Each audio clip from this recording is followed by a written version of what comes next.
Good morning and welcome. Happy Friday, Freedom Friday, sort of. I'm Amy Beth Shaver with Allison Sinclair and JP, who, by the way, audience, friends, have you noticed how JP has been killing it this week? JP has a column going out sometime today, right? Right, good sir? Allegedly. Allegedly. So it's happening. There's a lot going on this weekend. It is Freedom Friday. We are having Jaden Hurd on the show at 11 o'clock. You may remember him. He presided over the largest Turning Point USA group at Auburn when he was a student there. He's now moved up in the stratosphere with Turning Point, and we're excited to talk to Jaden about that. We have JP on sports. JP on sports. Yay. His wife is in there somewhere. And then we have Clown World. Allegedly. That's all allegedly in the 11 o'clock hour. In the 10 o'clock hour, though, we have some things we have to discuss. Okay. And they're uncomfortable. There's a state executive committee meeting this weekend. And the state executive committee meeting, before you get excited and form out the letters and think, SEC, no, that is not what that is. It is the state executive committee meeting. And if you're listening and you're going, I think it sounds as boring, I'd have more fun poking my eyes. You'd be wrong. Because the state executive committee meeting is where it all happens. And it's going to happen tomorrow because it's where we pick the chairperson of the Alabama Republican Party who works for all the county parties, helps get people elected. But this is where it all goes down.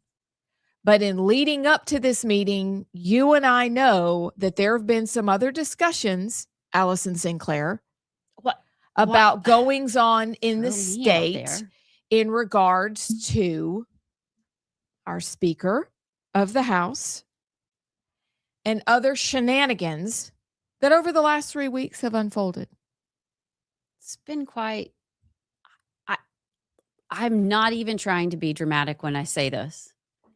I think this is one of the most defining moments in Alabama's, at least political history, that I know. I mean, maybe since 2010 when the red wave came through and everybody switched to being Republicans or Republicans took over the House and the Senate, however you want to look at it. But I think this is a huge moment, and it has been major upheaval in really good ways.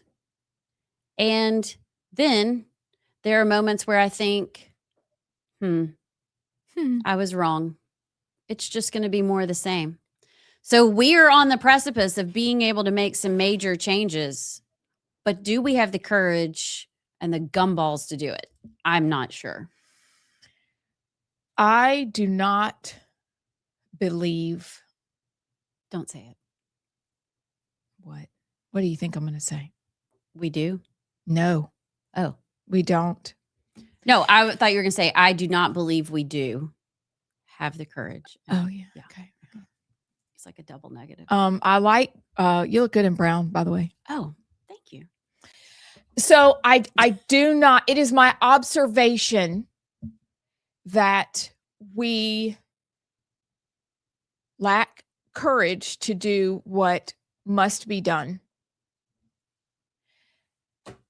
And this is where it gets uncomfortable when we talk about the principles that we believe in and agree upon versus the choices that stray from the principles of conservatism, of conserving what is good and having the freedom to run with wild abandon and do the right things for our state.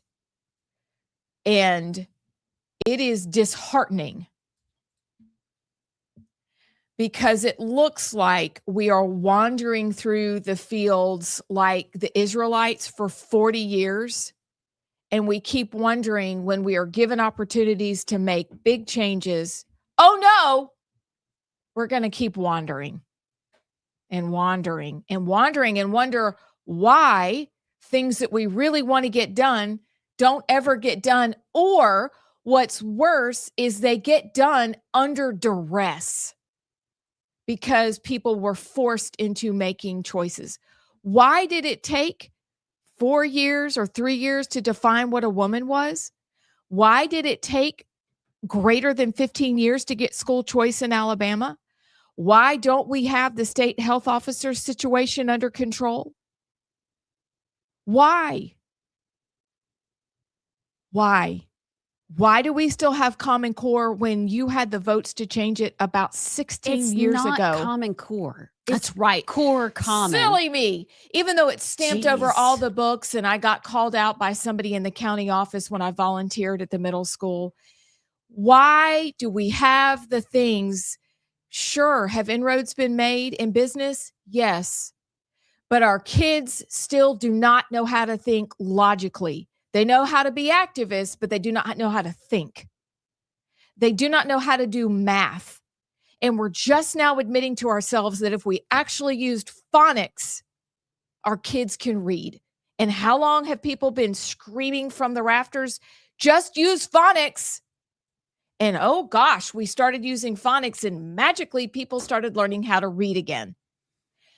These are all decisions that come out of our state house through our leadership that shouldn't take this long. These are the things that matter. The porn bill, moving books out of libraries to their proper place, have not been done yet. And we're supposed to say, oh, but thank you, sir, for even trying to do some good things. And we're on the precipice, and nope, it's right back into the wilderness again. But why? Courage, money, power, prestige. In Alabama, I feel like it is, I grew up in Tennessee, and that's where I started getting involved in politics. Tennessee is tough. It is nothing like Alabama. Alabama is one of the most, on one hand, it's really good. It's almost like a family. And some of your hardest discussions, the most intense emotions and anger, and how the people closest to you sometimes treat the worst. And that's what it feels like. I mean, it is dirty, it is interwoven, it is complex, it is corrupt, and this state seems to not want to get out of that place. Even the people that are calling for change get caught up in it, and that is my fear. They don't get caught up in it. Well, let me just say, and this is the age-old question of how do you go in as a legislator, as a leader, wherever you are, whether you're in Montgomery or you're on the state school board. Where are the lines you draw between what is negotiable and what is unnegotiable? How do you go in and stay effective and still hold the line and make those decisions? How do you play the game and still get things done? Because that really is it. You can say you shouldn't play any games. You should not, play into whatever system they have. Well, if you don't, you get absolutely nothing done. But if you go too far, you're compromised and you get absolutely nothing done. And I feel like we're at that moment where we have a whole group of people that are fighting, or we're supposed to be fighting really hard for change, really hard to stand up and say, we want our voices heard. And it seems like a lot of them are rolling over and getting caught up in everything they hate. And what drives me nuts, and since COVID, I've kind of been in this fight in Alabama with starting local Alabama and just getting involved. It is the same people that are putting their necks out there, that are going on radio shows and talk every day about how we need to get things done. The same people that are writing op-eds, the same people that are going to the meetings in Montgomery, the same people that are trying to help with the state executive committee. And it's like, if we don't get the people that claim to stand with us to come alongside and actually do that, what are we doing? Well, first let's explain. I know we want to talk about the letter itself later, but I feel like we're getting into it. Do we want to lay the groundwork for the audience as what I was sparked this? really hoping, this is why we love you, JP, that you would ask that question, because that's exactly it. People are like, wait, what? Which is the point of really good storytelling. Now we will tell you what is going on. What is the groundwork? What's going on, guys? Why are we upset with people that we really like them? We respect what they do for us, even if we don't always agree with what they do.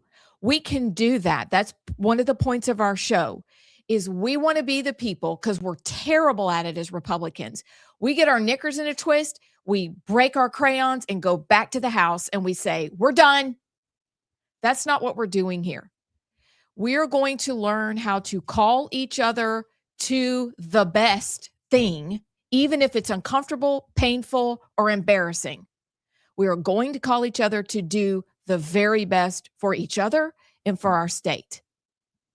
But you're going, wait a second, Abs, Al, and JP are upset. What are they upset about? JP, Allison, will y'all lay the groundwork? So just a family discussion, right? I mean, we're just going to have to go back to the beginning. We are. 3 weeks ago, I'm on a boat driving by Epstein Island, and On Epstein Island. I never set foot on it.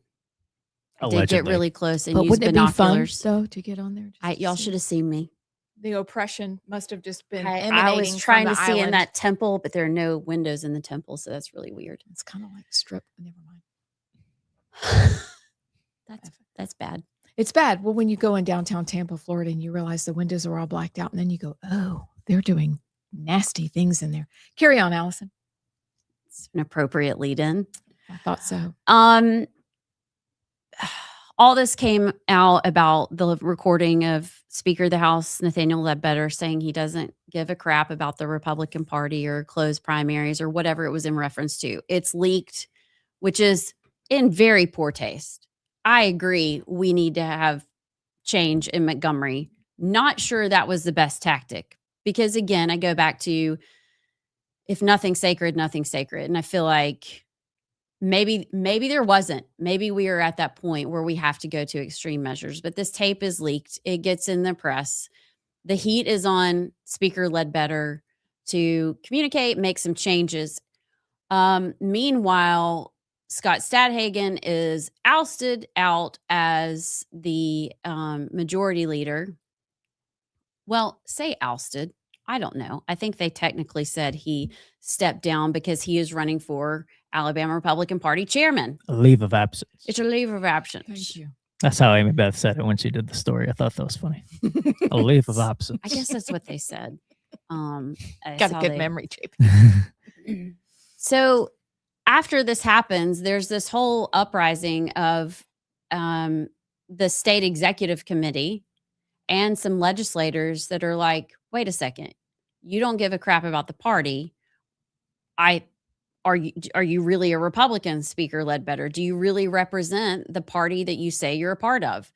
And the state executive committee and some of the members have written op-eds about maybe at this meeting that's happening on Saturday, Nathaniel Ledbetter could possibly be removed from the ballot. I'm not exactly sure. I'm not on the state executive committee how that works.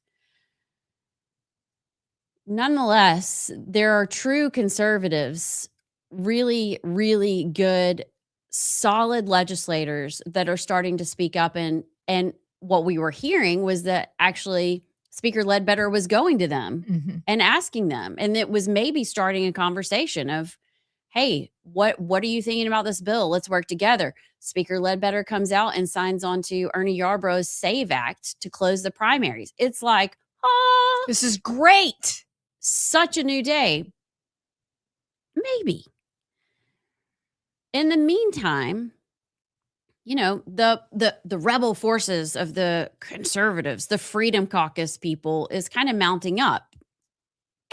Then yesterday, we get a giant punch in the gut. There is a letter that goes out to the Republican Party steering committee from the Republican caucus. And it says, we, the Alabama House Republican caucus, are writing to express our strongest support for House Speaker Nathaniel Ledbetter. Make no mistake about it, the last several weeks have been a challenging time for our caucus. However, political distractions do not erase a record of results, nor do they diminish the conservative victories that have defined the Alabama House under Speaker Ledbetter's leadership. Fortunately, true conservatives such as incoming governor and current U.S. Senator Tommy Tuberville, Kay Ivey, Lieutenant Governor Will Ainsworth, and many others have dismissed these claims on the grounds that Speaker Ledbetter's record as House Majority Leader and now Speaker tell an entirely different story. It goes on to say he enacted the strongest pro-life protections in America, passed the Child Predator Death Penalty Act, strengthened election integrity, eliminated DEI, ensured fairness in women's sports, one of the strongest school choice programs, delivered over $1.5 billion in tax cuts. This record did not happen by accident. It happened because Speaker Ledbetter has provided steady, principled leadership focused on advancing bedrock conservative values. You know what? I'll stop there and say all that is true. I mean, all those things have been passed. So to say that Ledbetter hasn't passed some conservative things is false. What is hard is to go down and read the people that signed this letter. Arnold Mooney, Ben Harrison, Ben Robbins, Brock Colvin. Let me go on down.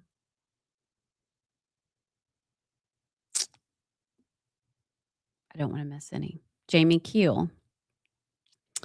Mark Gidley.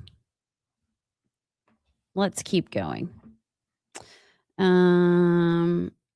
Mac Butler, Lee Halsey, Susan DuBose. Who else did I miss? Ernie Yarbrough. These are all the people, we aren't on the inside. We don't know what happens. All we know is what we see from the outside. And from the outside, we have conversations. Mm-hmm. And so all we know is what you allow us to hear. And after seeing these signatures, I'm like, well, maybe they are happy with what's happening in Montgomery. Mm-hmm. Like, why do we need change? Why? Maybe Speaker Ledbetter is the right option.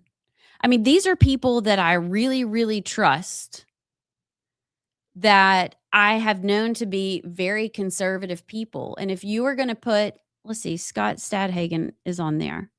If you're going to put your name on there, why should I not believe you? You've done nothing in the past, like you're our go-to, you're our rock, you're our true conservatives in the legislature. So maybe we don't have a problem with with Speaker Ledbetter. Maybe. I mean, maybe this family fight happened publicly. Those people, have you ever walked in the Atlanta airport and saw people getting in fights at the airport? That happened to Chris and I once. We were flying home. I don't even know where we're coming from.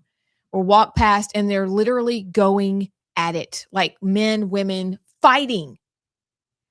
And then they come, the fight's broken up, and they go about their lives like nothing just happened. I'm like, y'all were fighting at the airport. So could it be like an airport fight? Or could it be that we're going to get more of the same and only changes that we really want happen urgently, but not normally? So if we need the PSC changed, we do that urgently. Mm. But if we want school choice and parents have advocated for that, well, that's normal. That's going to take 15 years. And you're really going to kind of bully the parents who choose to homeschool. So I don't know. There's many people on here that we do know and that we do trust. But what do you guys think? about signing on going, yeah, nothing to see here, nothing to see. Everything's been made right. Because the only thing we can see, Allison's right, is from the outside, but also what you choose to vote on and what not vote on. And the person who controls what gets voted on and not is our speaker. But if he's good, if all these people signed on to it and he's good, what are we doing? Right. Why the uproar in the state executive committee? Why the questions from the legislature? Why leak the audio recording? I mean, if he's good, he's good. What I'm getting from this is we great. shouldn't be concerned because people we trusted and trust that have been stalwarts for conservatism signed on to this. So I guess we'll just look away. And we'll just wait for, IVF legislation to speed through. But core common legislation, that's never going to happen. Urgent or normal? Shouldn't what's right be the deciding factor? Because that's what we're looking for, is what's right. That should be top. Not just all the economic development. That is great. But if our most precious treasure, our health, our children are first, then our health second, and everything else is around that, I don't know, because those things never, ever seem to get done. But if there's nothing to see here, and you're asking us to trust you, I guess we'll trust you. And we'll take our coffee and our snacks and just go home. You do know that the legislature views social issues as icky. They don't really want to touch them. It's why it takes 3 years to pass What a Woman Is. Sure. I mean, which is so funny because so many of them claim the name of Christ and they should know immediately that the social issues lay the foundation for how our society runs. They say you can't legislate morality. Except for that's what law does every day. Okay. Right? Let's go back to school. I mean, can you speed or not? Can you murder people or not? That's morality. Can you steal? Can you come into your office and just take things off your table because you thought you'd want it? It looked good. Can you barge in through the metal detectors to get up to your offices? That's illegal. That's the law. That's moral. But it's so funny to me that people who claim the name of Christ, and that's the standard we're calling you to, do not want to deal with those issues. Those issues are first. Because a person educated in mind and not morals is a menace to society. Teddy Roosevelt said that, right? I should have paid more attention in history class. I didn't. Of course, I grew up in East Tennessee. Yes, he did. Yeah. So, I mean, we don't know much about nothing. But look, listen, we'll just go about our business and I'll show you more pictures of my sourdough chickens and dogs. And we'll go and do our thing and we'll just ignore it all. Who cares? This is what, yeah. Is that fair?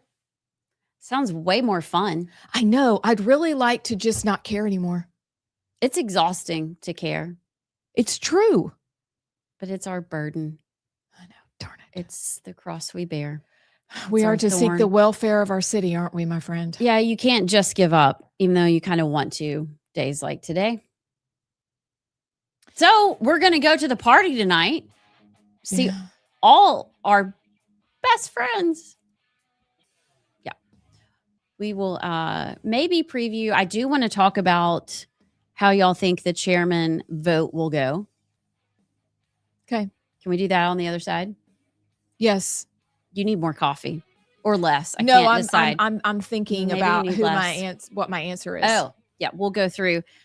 We have lots of news. We'll get to the montage when we get back. Me, Beth Shaver, with Allison Sinclair, and we are joined by Admiral Brian Christine, who is the Assistant Secretary for Health at HHS. And it is a thrill and it is an honor, sir, to have you here. Thank you.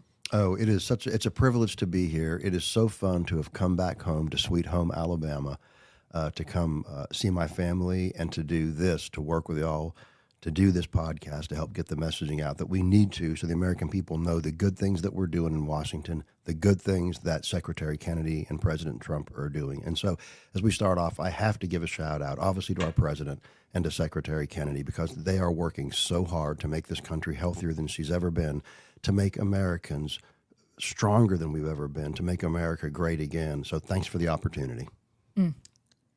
So before we jump into those values issues and talking about making our country healthy again, which is such a relief, could you tell those who may not know you or have heard about you, because you are a legend, a little bit about your background? Sure. As we jump in. Yeah, absolutely. So I was born, my father was in the Army. I was born in what used to be West Germany. Now, if you're old enough like me, you remember that one time there was an East and a West Germany during the Cold War. My father was a tanker. In other words, he was in armor in the Army, tanks. And we had a lot of armor assets deployed along the East-West border during that time. I was born in 1963, really the height of the Cold War. So I was born in West Germany. My father ultimately went Special Forces. In his second tour of Vietnam, he was really severely injured, lost an arm and a leg. Got out of the military. We ultimately settled in Augusta, Georgia, had some family there. I went to medical school at Emory in Atlanta, and then I came over to UAB for my residency, and that's how I got to Birmingham. I did my residency in urologic surgery, completed my residency, and then I joined a urology group here in Birmingham, and I practiced with that group for 24, 25 years, really subspecializing in men's health. That was kind of my gig. Then I got the call for the nomination to be the Assistant Secretary for Health from President Trump. Went through the confirmation process. Ultimately, was confirmed by the Senate. I was confirmed into this position last November, and here you are. So now I'm in Washington as the Assistant Secretary for Health. Were you expecting that call? I mean, how does this happen? Yeah, you're just like no, that's a great Brian question. Christine in Birmingham, Alabama, and you get a call that you're the next Rachel Levine. What's her boy name? Richard. Richard Levine. Richard Levine. That's exactly right. Yeah. Yes, I am President Trump upgrade from Richard Levine. We would say there so. We're very grateful Yes, for you. Yeah, exactly. And I really think, listen, I think one of the reasons that President Trump nominated me and that Secretary Kennedy wanted me in the position is because I practiced medicine on the front lines. I was kind of a Main Street doctor. And I think they liked the idea of having someone who really understood medical care and delivery from a Main Street level.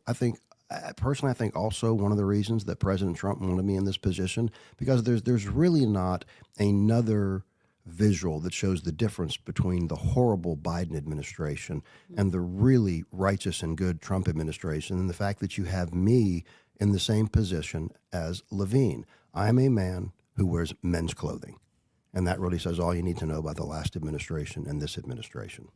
For sure. I always thought he could have done a better job, like zhuzhing it up a little bit. Like it was like he put on some earrings and a dress, and that was it. Like, but we can work a little harder. But I think America, the juxtaposition is overwhelming from what y'all are doing versus what he was doing. Well, no, exactly. When you look at Levine, I mean, again, his agenda was no question about it.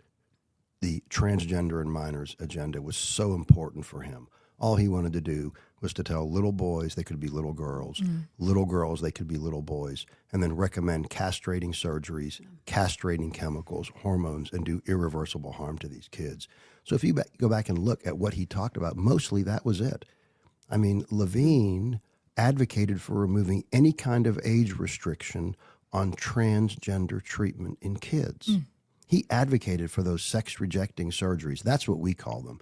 People say transgender surgery. No, in this administration, we talk about sex-rejecting surgeries and procedures because that's what they are. And that was his big focus, right?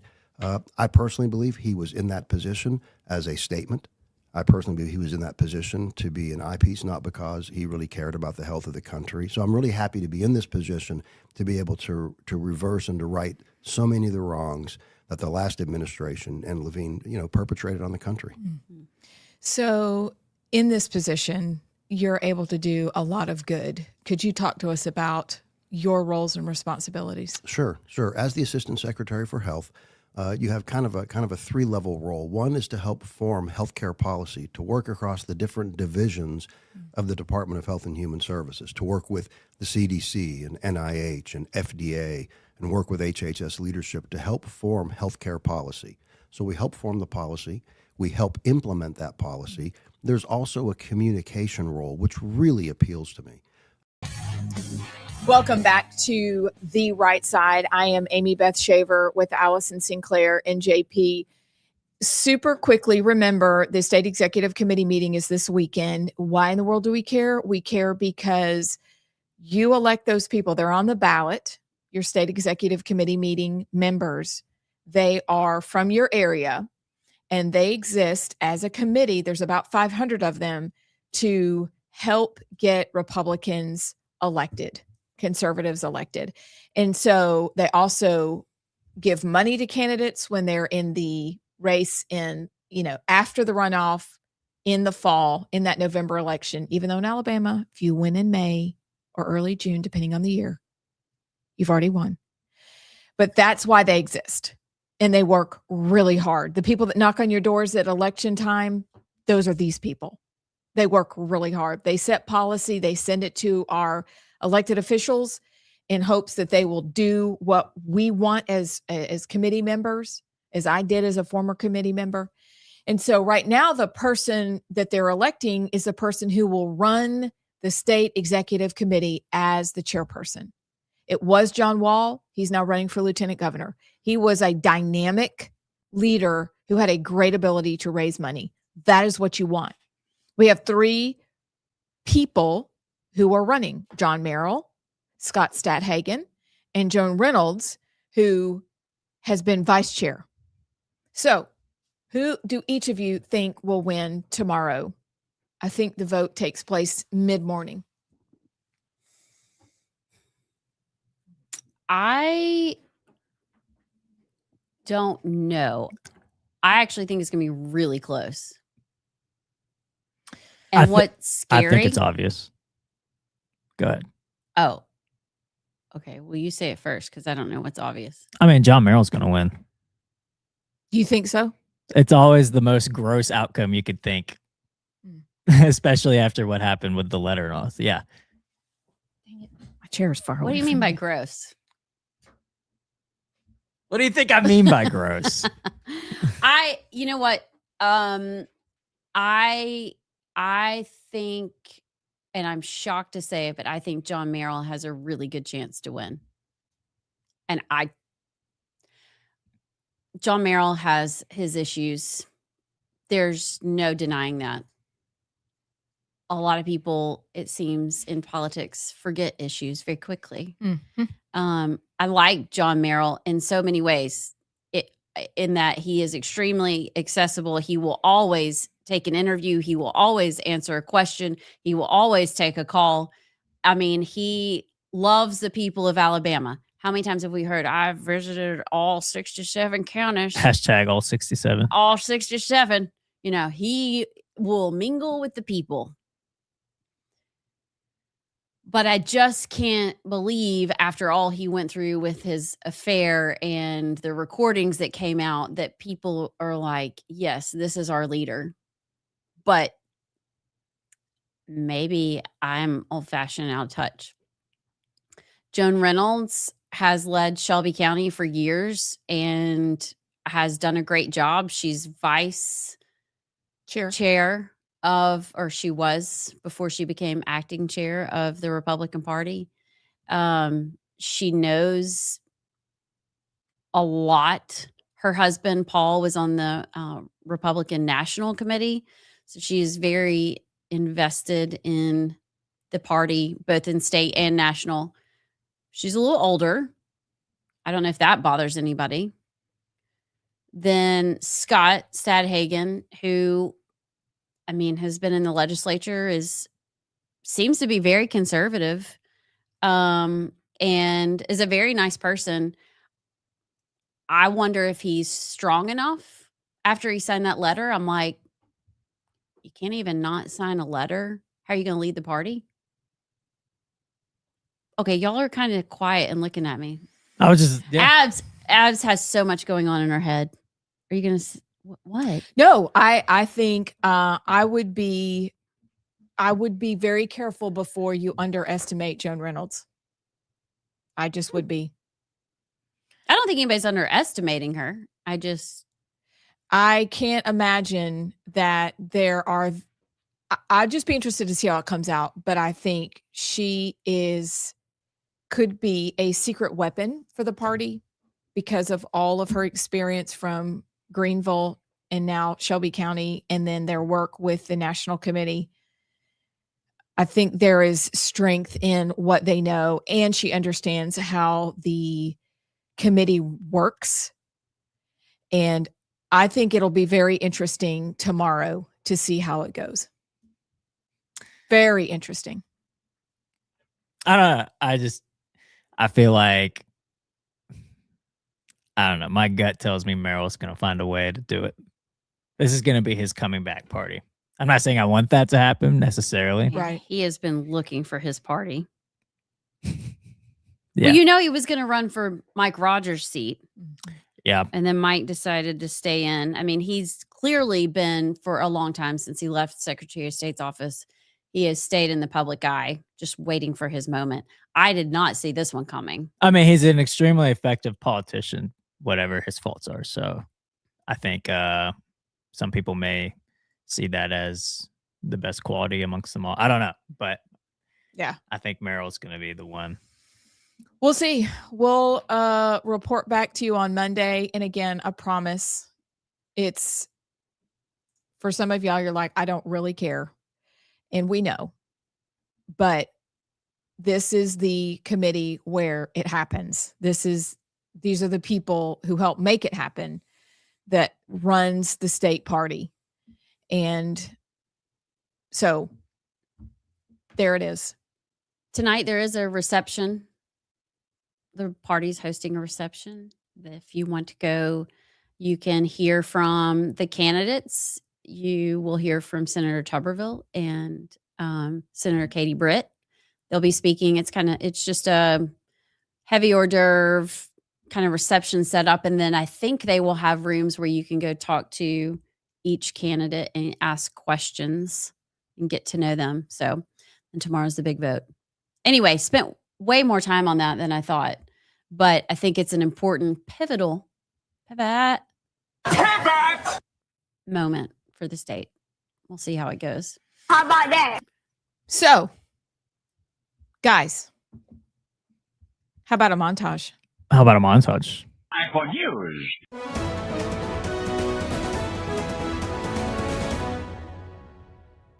Senator Kennedy gave us a quote. He says President Trump called him after that hearing, after he saw Noem's testimony, and that President Trump was, quote, mad as a murder hornet, and said that he never approved that contract. It all just kind of boiled over into a very sudden replacement of Kristi Noem with Senator Mark Wayne Mullen. We can be two consenting adults. We can finish it here. Okay, that's fine. Perfect. You want to do it now? I'd love to do it right now. Well, stand your butt up then. You stand your butt up. Oh, hold on. Big guy. Oh, stop it. I said, you gotta lighten up on this. We have a lot of heart for people. They came in illegally, but they're good people, and they're working now on farms, and they're working in luncheonettes and hotels and all. Boots on the ground in Iran. Are you afraid of a U.S. invasion in your country? No, we are waiting for them. You are waiting for the U.S. military to invade the ground troops? Yes, because we are confident that we can confront them, and that would be a big disaster for them. What do you think so far of this hearing? Tim Walz, Keith Ellison, are you convinced? No, man. Look, $19 billion. Right. I was in the state legislature, and that was the budget for the whole state of Tennessee. $19 billion have been stolen. They're covering. They're not going to do a day in jail. Everybody's going to wring their hands and talk real tough. We need to get some guts and start arresting some of these people. Congresswoman, where do we stand on the investigation into Ilhan Omar? Obviously, there's some, questions regarding her citizenship. I tried to subpoena her immigration records, her brother husband's immigration records, and it was Republicans that killed my motion. There we are again, friends. There we are. And I guess this is where we go rogue until we don't have to. But why is it that the Republicans are the one who kill efforts to uncover and do what's right? Why is it Republicans who choose not to prosecute, as Tim Burchett said? Why? Are we all that cowardly? Are we all like, really? Yeah, it's too scary. If the Republicans go out against Ilhan Omar, then somebody's going to go out against one of theirs. And it's like with Gonzalez, the guy who had his affair and all. There was that motion to censure him not too long ago, you remember? And the Democrats said, well, if you censor, it was moving to censor somebody on the Democratic side, I can't remember. And they said, well, if you censor one of ours, we're going to censor Gonzalez. And they were like, oh, okay, fine. You know what? We'll call it even and move on, and don't end up doing the right thing. So I think they saw going after Ilhan as a fight not worth having, because then one of their own is going to get gone after, whoever that will be. Like, you mean not for marrying their brother or sister, but you're just saying just in general, they all have the dirt on each other. Yeah, it's like, you come after one of ours, we can get one of y'all's too, and we can. And this is a fight. Is this a fight you want to have? And then Republicans obviously just cower away. Remind me, who was it that the Republicans were making a motion to censure? Was it Al Green from his State of the Union outburst? And they said that if you do that, we're going to go after Gonzalez and what he's got going on. And they were like, okay, it's too scary. Yeah, I don't remember who that was, but Gonzalez did, what do you call it? Remove himself. Recuse? No, he dropped out of the race. Yeah. So he's not running anymore. Okay. And that's good. Dan Crenshaw's gone. I mean, some things are happening. It just is almost in spite of the Republicans.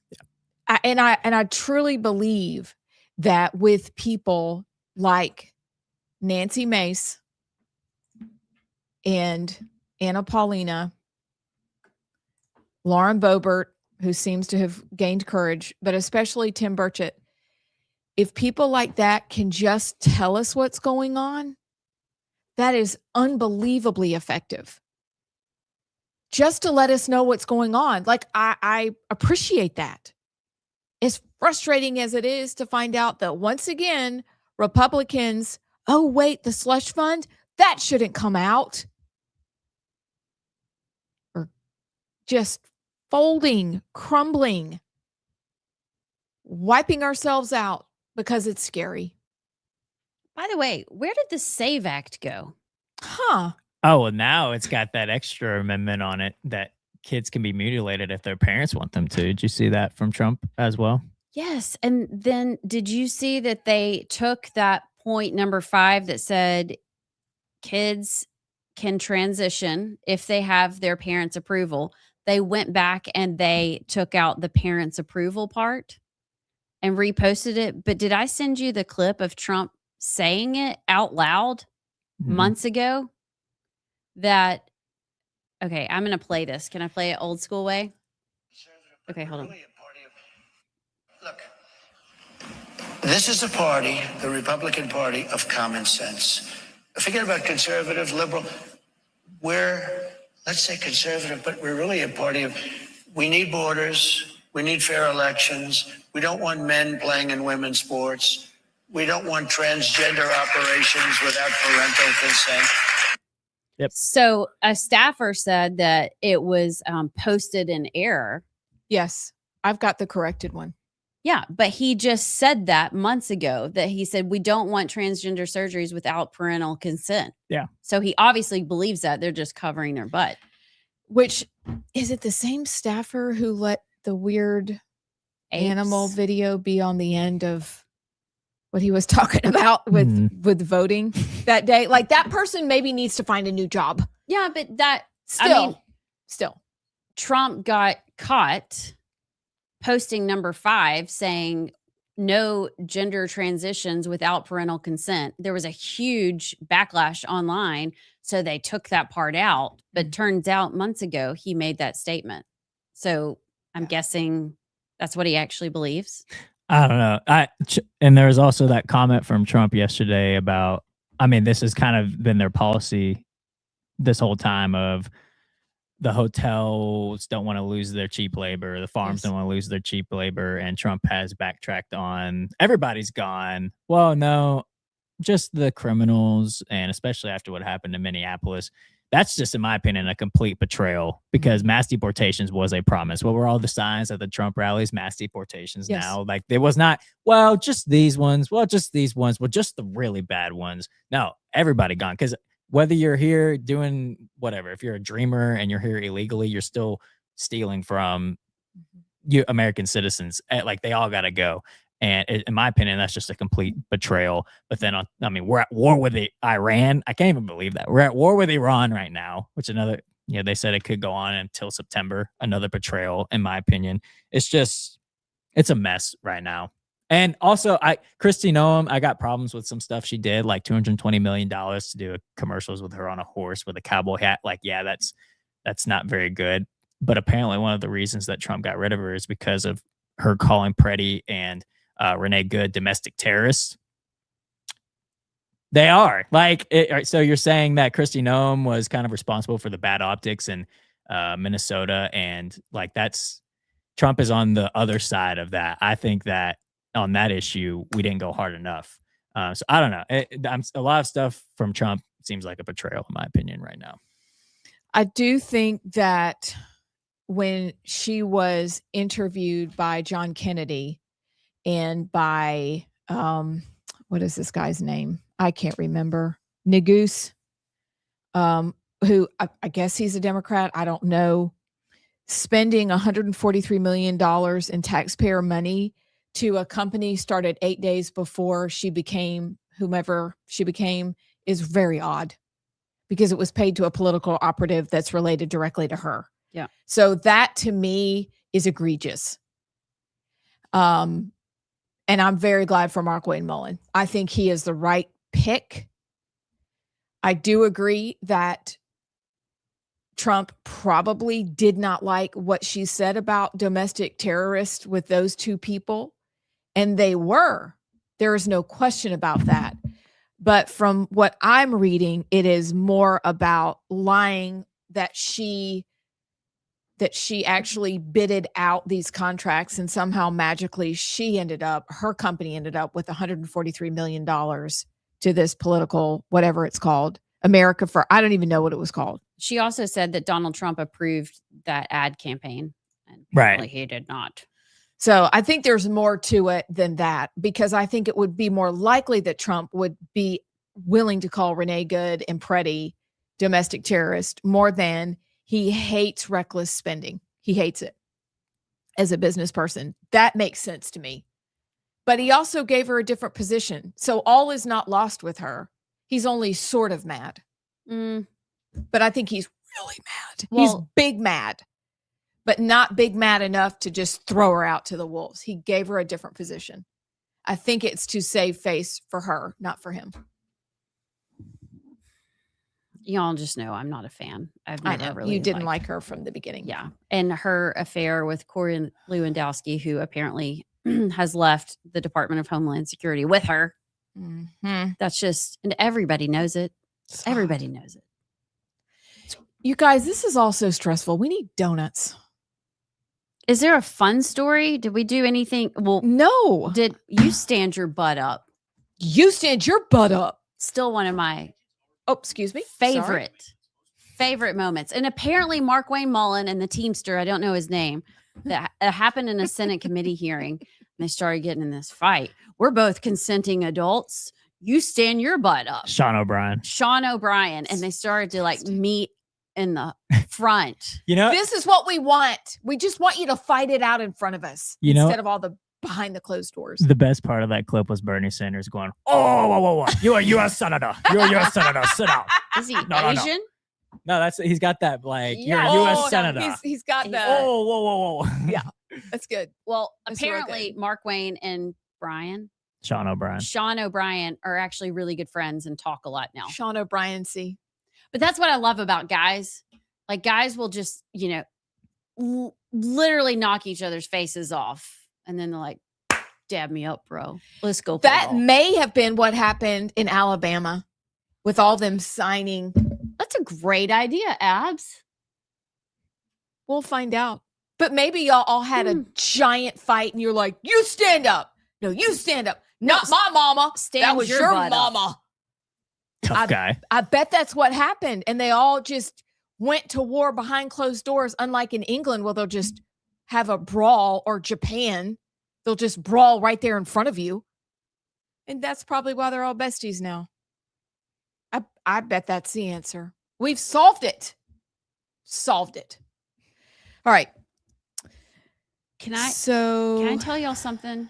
What? Real quickly. What? And I need your thoughts on this. This is getting scary really fast. Allison. Wait, we were supposed to be good. We're supposed to be news. good right now. Good Well, just news. get it out. Just rip the band. Well, it's kind of funny. Okay, because I don't really have food news. When I get uncomfortable and nervous, I laugh. Me too. Polymarket breaking.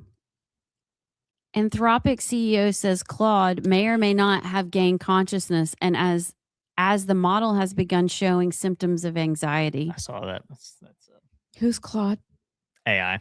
It's the new Chat GPT. Yeah, his name's Claude. I guess so. It's an awful name. But what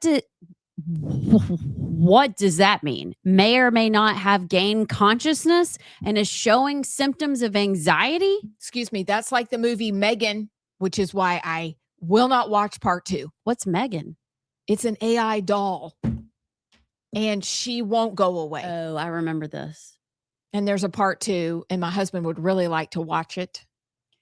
And I don't want to watch it because it feels too real. Well, do we just need to stop the AI stuff and go bury it in the ground? Okay. Like, I don't know where Claude is, but can we grab him and just make him disappear? Did y'all see Glenn Beck and what he did?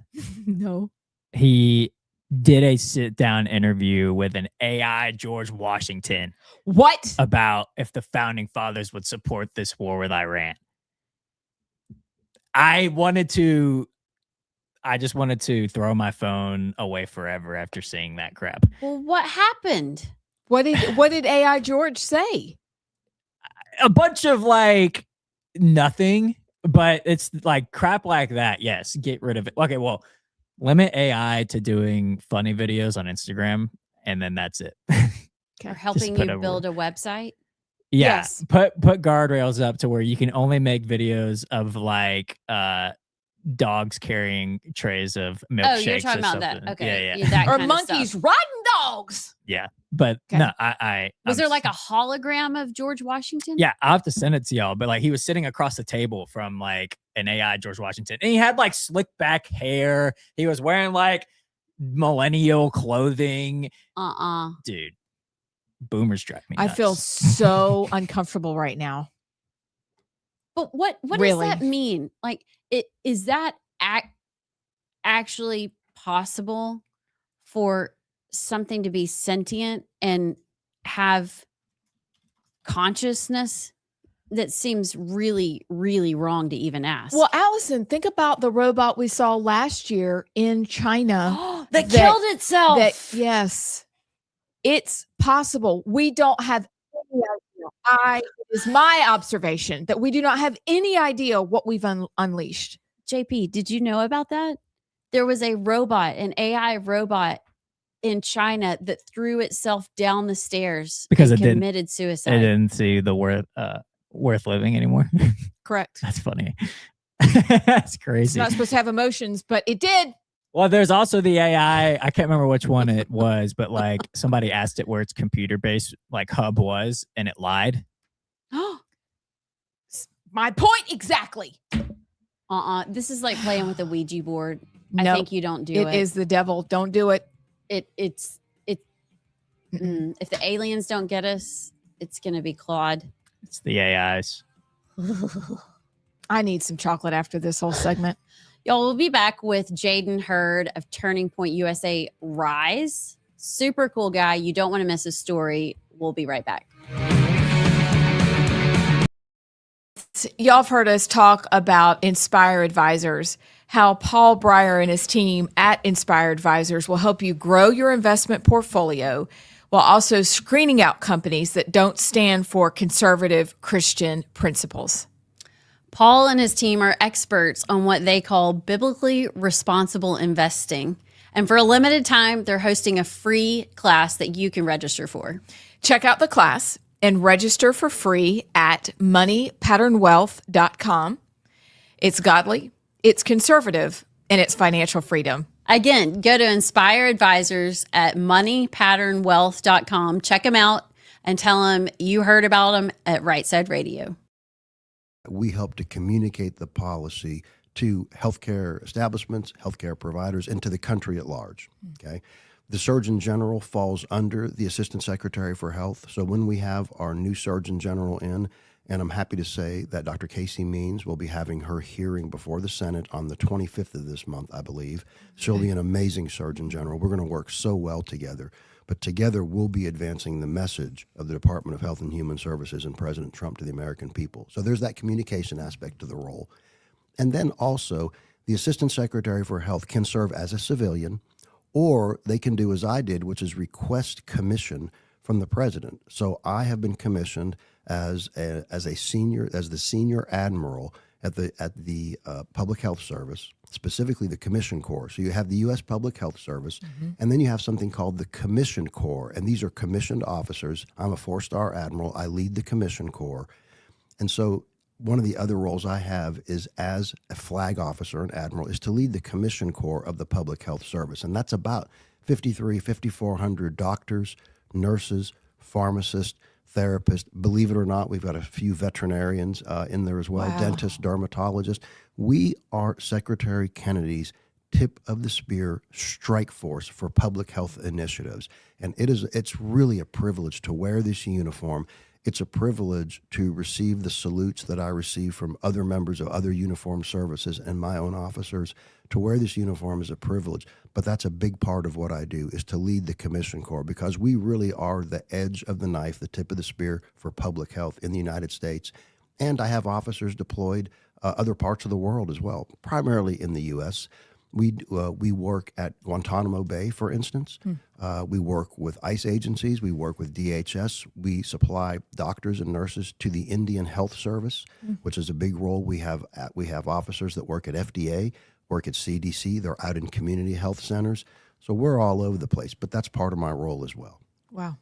That's a lot of people. It's a lot of people. I had no idea. It's a lot of people. And these officers, these are good men and women. These are good men and women who want to serve, who care about this country. And one of the things I have been told by officer after officer is they said, we are so happy that we have a new Assistant Secretary for Health. We're demoralized by our prior Assistant Secretary because we knew he didn't really care about us. He put the uniform on as a political stunt. Brian, you wear the uniform because you care about the country and you want to serve the president and the secretary. So going into this role, like, you're just kind of starting.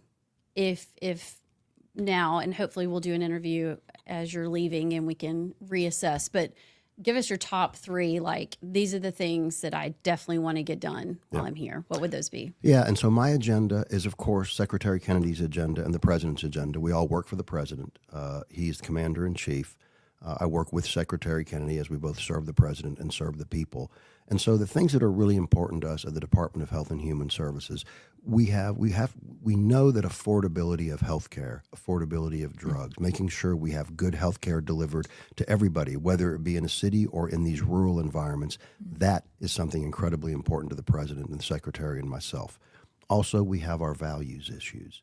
In other words, and we can talk about this, right to life issues, respect for the dignity of every man, woman, and child in this country.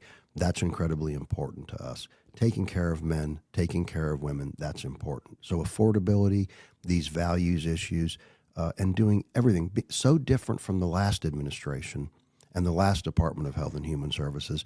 We absolutely are guided by science. That's something that Secretary Kennedy has said again and again. We are guided by gold standard science, and we use that science to form policy and to do things that are going to make America healthier than she's ever been.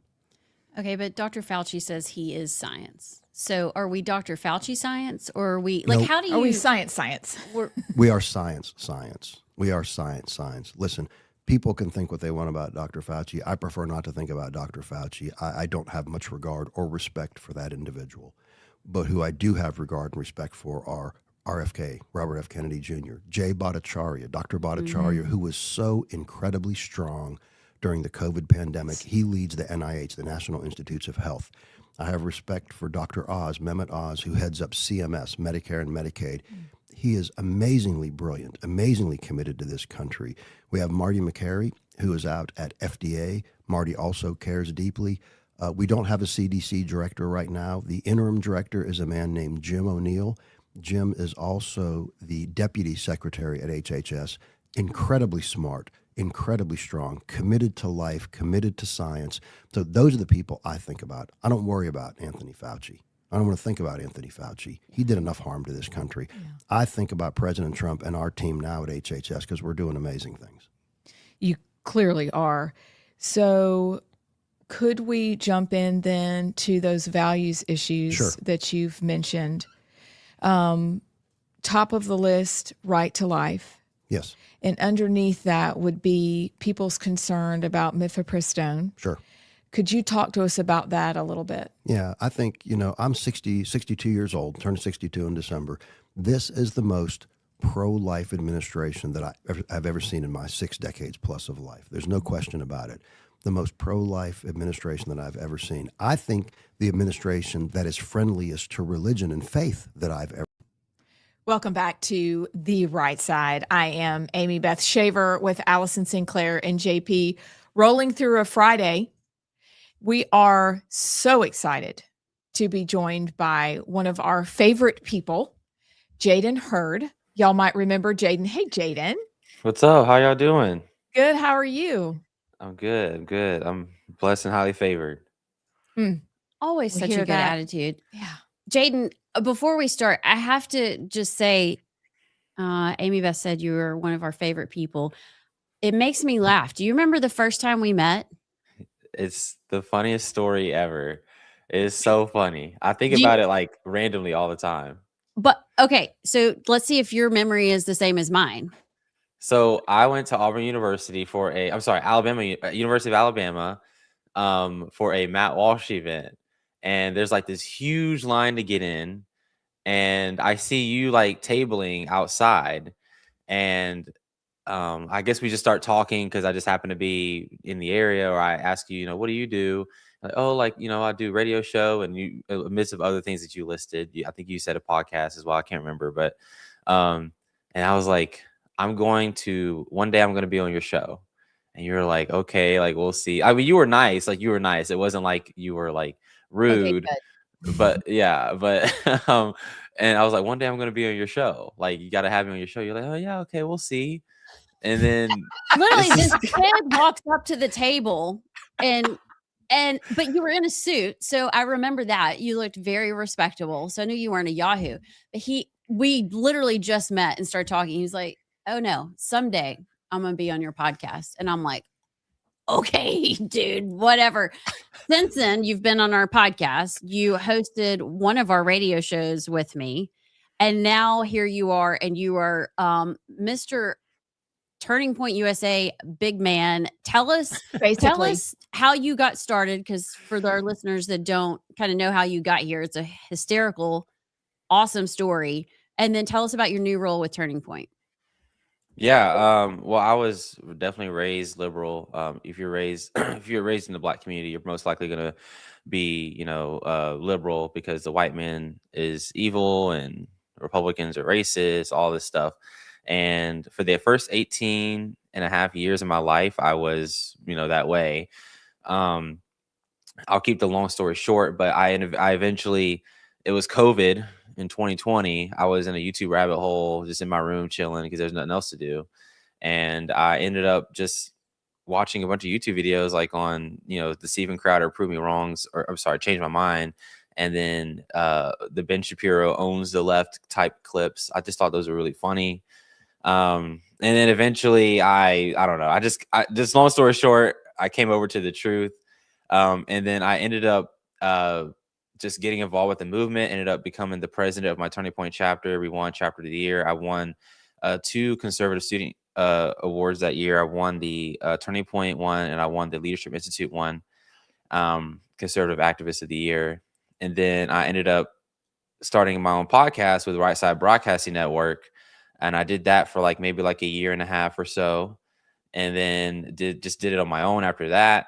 And then now well then anyway, and then I moved to Texas, started working here in Texas for a company called The Texan, which is a media publishing company. They write articles on Texas politics and all that stuff. But I was just a media guy. I wasn't a reporter. I was just like editing the videos behind the scenes. And then I eventually got invited out to TBSA HQ because they were going to start this new initiative that they were like very secretive about. And I was like, ooh, what is this? And they wanted me to basically, because I was a Turning Point influencer at the time. So they wanted me to come out and do like some photo shoots with them. But later come to know that they started this new thing called Turning Point USA Rise, which I'm sure you'll ask me about like what it is. But and then we went there. Yeah. Tell us what it is. Sure. So Turning Point USA Rise is essentially the minority arm for Turning Point USA. It originally it was Blexit, which was specifically for African American conservatives, and it basically taught how to exit from the victim mindset. But now we don't exit, we rise. And so Rise is now for all of minority America, for Black, Hispanic, Asian communities as well. And you don't have to be a minority to get involved with Rise, by the way. That's just to clear that up. That's just who they target. But yeah, and we have 4 pillars, and it's one for each letter. So the R out of Rise is reach, and then the I is influence, the S is strengthen, and then the E is equip. And yeah, and our grounding is faith, family, freedom. We really want to build a foundation for minority America. We believe that's how you can restore it. But I ended up showing up to HQ, and we do the photo shoot. And then the founder, Pierre Wilson, who is amazing, by the way, he actually founded Blexit chapters. He was there from the beginning with Brandon Tatum and the other lady who started it with him, that I will not name. But and he was there from the beginning. He believed in his mission, and Turning Point ended up making him senior director of Rise, and I think it's very deserved. And it's because of his leadership that we're able to do what we do, and because of Charlie and his resources that he gave us, that we're able to do all this. But anyway, he came up to me. He was like, "Hey man, I want you on staff." I was like, "Okay, like what do you want me to do?" And he was like, "I don't know. What do you want to do?" And I was like, "Well, I don't know. I can like take out the trash. I can get you some coffee, like whatever you need." He was like, "Nah." And anyway, he told me that he wants me to be the social media manager for them, handle everything media wise because of my experience in that. And it's an incredible opportunity. I get to not only do the social media and media stuff, but I also get to represent us like a lot of the times when Pierre isn't doing it. And like, for example, I'm going to Auburn University in a couple weeks we haven't even announced this yet. So this is like a little breaking. Little breaking. But yeah, myself and Caroline Joyous, which you guys probably know. And her. Yeah, and also Anna Lulis. She is Lila Rose's like basically right-hand woman. She's very involved in the pro-life movement. All of us are going to do a Prove Me Wrong at Auburn University. And it's going to be a Rise event. So it's called Rise to End Abortion. So anyway, long story short, that's what's new. What day is that? March 25th. And it's a 2 event in one day. So during the day, we're going to have like the classic Prove Me Wrong outdoor tent. It's going to be at the Auburn Campus Green, and it'll be from 12 p.m. to 2 p.m. But if it's going really well, we might go till 3, but the flyer is going to say 12 to 2. And then in the evening time, we're going to go to Dudley Hall around 6. And me and Anna Lewis are going to do like a Jubilee type thing where like we're going to have 4 claims and you can come up to the microphone and challenge us on those claims. They're all going to be revolving around abortion. And yeah, we welcome any opposition. We will also welcome supporters to come, as obviously we want to fill up the room. That's going to be in Dudley Hall, room B6. So I will send my daughter. Yeah. She's a freshman. So I will send her. She loves Turning Point. In fact, I don't know if you can see behind us, but she got us the Freedom hat from y'all a couple months ago when y'all were at Auburn. So you mentioned as one of the foundations, faith. Could you talk to us a minute about the importance of not engaging in Christless conservatism, but in faith-filled conservatism? Yeah, actually, I just had a guest on my show, Hannah Faulkner, which y'all probably also know. She's super sharp, but we literally we spent almost a whole episode talking about how Christless conservatism has ruined not only this country but the movement of conservatism.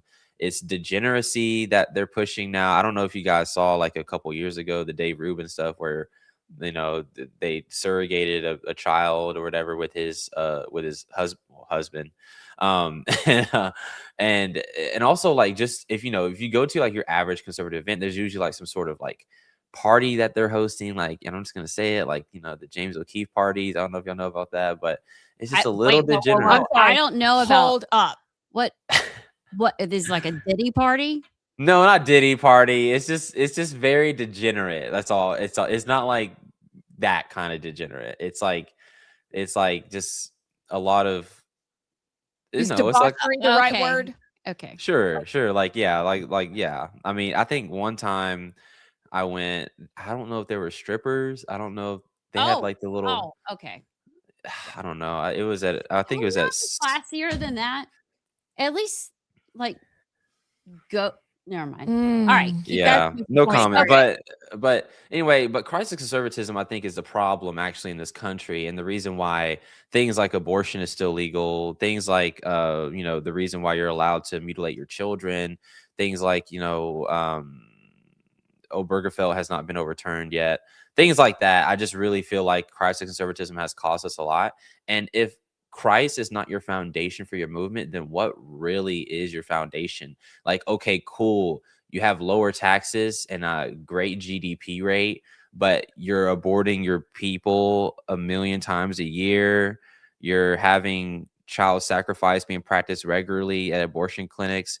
You are allowing people in California and Sacramento and Portland to dress naked on the streets in the name of Pride Month. I mean, what really is virtuous about that, right? And so I think conservatism truly is upholding traditional values, and traditional values come from, in my personal belief, it comes from scripture, right? A lot of the founding of this country came from scripture. Leviticus is the most quoted thing in our Constitution and our original writings. And so if we're not going to stick to our foundations of the roots of this country, then we're going to lose it, and we're going to lose sight of what truly our founders of this country had sight of, and that really is faith. And I have a question for people who maybe you are pro-life, maybe you are anti the wokeness and women and men's sports, but the question is why? Why does any of that matter if there's no God? I know it's a hot take, but why is any of this wrong if there's no God? I think this is ultimately the founding of a lot of this. I think morality comes from God. I think the reason why we're so valuable is because we're made in the image of God. And I think that if that's not a foundation for your conservatism, then it's all, in my opinion, subjective. It's all relative. It's all your preference. It's all just like your favorite flavor of ice cream, for all I care, right? And why should your favorite flavor of ice cream be better than my favorite flavor of ice cream? So There's anyway, no truth. Yeah, exactly. No standard of truth. How do you handle that, though? Not you in particular, but the Republican Party, the Conservative Party, the conservative movement. How do you handle that when not everyone is a believer? yeah, well, I mean, it's funny because I think there needs to be a question of what it truly means to be an American. Is being an American simply tied to having a birth certificate or having a driver's license? Or is there certain like values and tenets that an American should hold to? And I'm not saying that, we should make this nation, like make it illegal not to be a Christian. I'm not saying that. What I am saying though, is that there is no grounding for such moral laws. And this was the case of John Adams when he said that the Constitution is made for a religious and moral people. Right. So even our founders understood this, that sure, you can have moral laws, but you'll have no grounding for them. And if anything, you can just change it whenever on a will, because hey, democracy, right? Hey, look, today we want free abortions. Tomorrow we want to lower the age of consent to 12. I mean, I'm just being honest. Like, what's your argument of why, like, Muhammad wasn't right for marrying a 9-year-old, and why we shouldn't just allow child marriages in this country? Because they allow it in other countries, right? And so if it's relative and according to each society, then what's your argument that yours is better? Or is it just your preference? Or just because it doesn't make you feel right? Right? No, like there's an objective truth, there's objective morality, and it's grounded in scripture. And I think that's the only way to really ground it. And so I'm not saying that everyone has to be a Christian, but I am saying for you to have a consistent and moral nation, it does need to be the grounding and the it really has to justify your moral laws. What are the students' response just in general to what you guys talk about, or even with Rise? Are they hungry for truth? Are they confused? What's the temperature of students right now?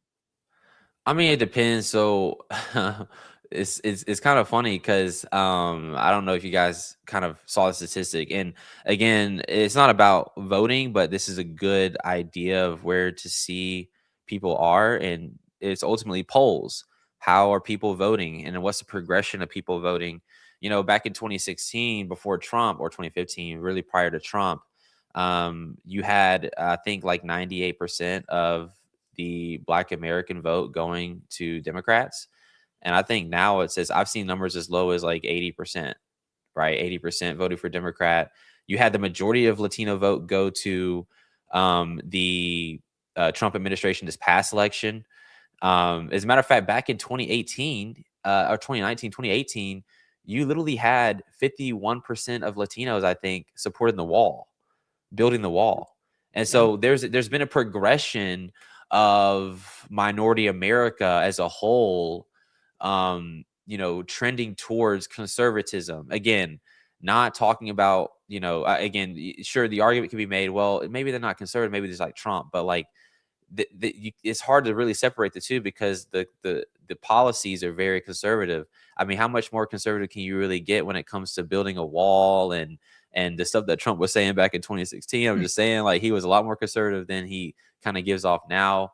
And so I think, seeing that trend alone really translates to Gen Z. And also, I mean, even in this past election, you saw Gen Z vote overwhelmingly much better than they did in previous years when it comes to Republicans. And that's why Trump won in such a landslide.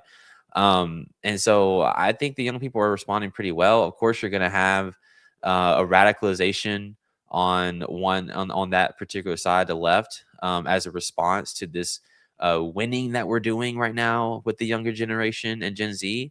And I think that's the difference between Gen Z and every other generation.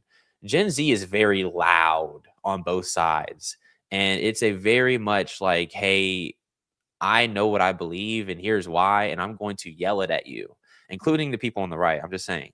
Like we're all just very loud. And so you're always gonna know what we believe versus like the other generations, like you kind of just like, okay, your neighbors are Republican, Democrat, but you didn't really talk about it. Who cares? You kind of got along and it is what it is. Like, but now, man, like, look, they're gonna fly their LGBT flags. We're gonna fly our Don't Tread on Me flags.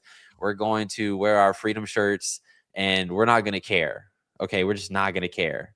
And I think that's like a really big difference, but I think that's a good thing. And it shows you really a trend towards conservatism, in my opinion, because we support free speech. Right.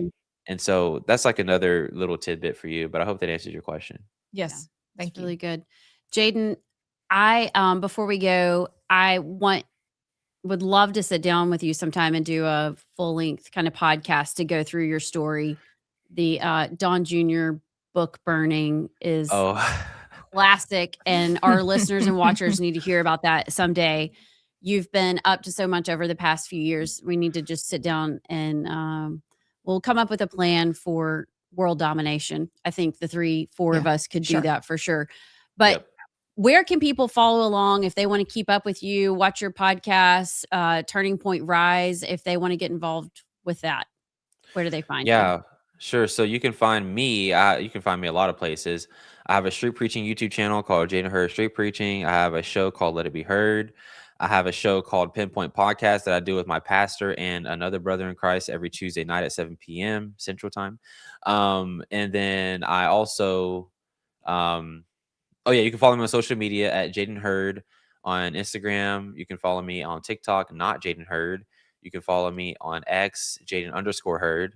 And then Turning Point Rise, you can get involved there by going to tpusarise.com, and you can start a city chapter if you're not a student, or you can join a city chapter near you, or you can also start a HBCU or a next gen chapter. So a next gen chapter would just simply be anything on any college campuses that you happen to be on, where you can do exactly what any other Turning Point chapter does, but it's for Turning Point USA Rise. Again, it's a really good way to get involved with your community and push our message.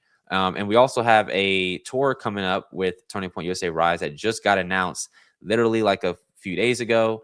Race War Tour. You can go check that out at tpsarise.com/events. This is going to be us showcasing episode 1 of our docuseries called Race War, where we really expose a lot of the lies of BLM. There's debates in there. There's a lot of interviews in there. It's a really good docuseries, but it's actually going to be a tour of the actual people who are in the film. So it'll be really, really good. And I encourage you guys to go. Very Absolutely. cool. Hey, also, before we let you go, will you send us the flyer for your March 25th event in Auburn, and we'll put that out and maybe show up? I don't know. Will you act like you know us? I mean, Yeah. you're really famous and everything. I don't know. No, you guys gotta show up because I mean, I don't know if you guys ever saw the Charlie Kirk Prove Me Wrong videos, but he'd have, I mean, 90% of people out there were like supporters, hundreds of people out there, and the support is really encouraging because, I mean, for 2 hours straight you're debating people who are off their rocker, and so you gotta balance it out. Balance it out. I hear that. I need some common sense ladies there. So We'll feed you Tumors lemonade and make sure you feel, because you grew up in Auburn, correct? Born to and Auburn raised. High School, went to Auburn University, so you're one of us. Well, I'm excited you're going to get out because you're in Austin, aren't you? Austin, Texas. Yes, ma'am. Yeah. Okay. And you like it though. I do. Like I don't really go. Like, I mean, downtown is like really where mingle. like I mean, that's where like the crazies are. I don't People really go Austin downtown. weird, Austin. right? You said what? It's weird. Yeah, It's I mean, that's what they awesome. say. It's That's what they weird say. in the best way. Yeah, I mean, it's actually not that bad. I really like it. It's like the best liberal city, I think, to be honest with you. And there's a Kinda lot like of good an food. oxymoron. Yeah. The good food. We'll go with that. Well, Jaden, thank you for joining us. We're going to get you on a podcast and maybe see you in Auburn later this month. Sounds good. I look forward to it, and I really appreciate you. Oh my goodness, I really appreciate you guys having me on, and I appreciate everything that you guys have done. You're killing it at Rightside Media. I look at all the clips on Instagram, and I love it. We're famous. Jaden, you're awesome. Have a great day. Stay in touch. Thank y'all. All right, Thank see you. ya.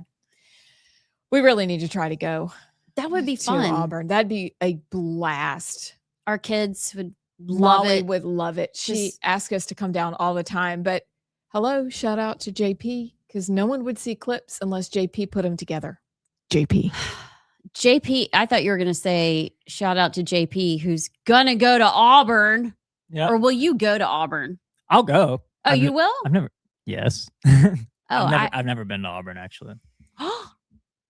It's a great town. It is Genuinely great God's town. country. I don't know if I go that far, but It is awesome. well, we got a thing. I mean, we got about 30 seconds before the break, but we have a thing in my family. Like my brother is banned because he was at the Kick Six. Oh boy. He was also at that same year the Prayer and Jordan Hare, so he is banned from Auburn. I never went in the first place to risk it at all, but I'll go. For I something understand. Like this. I yeah. understand. You can that. go for Yeah. lemonade and a debate.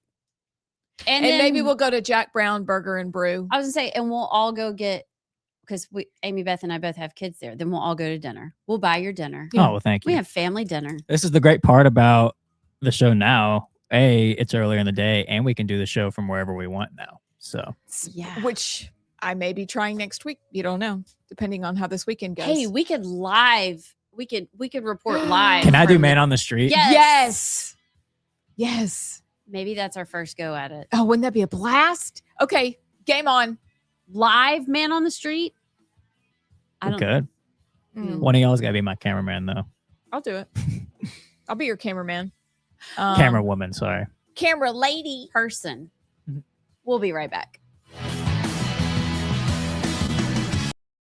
JP here with Rightside. I need to remind you that Inspire Advisors is one of our sponsors, and they are doing amazing work.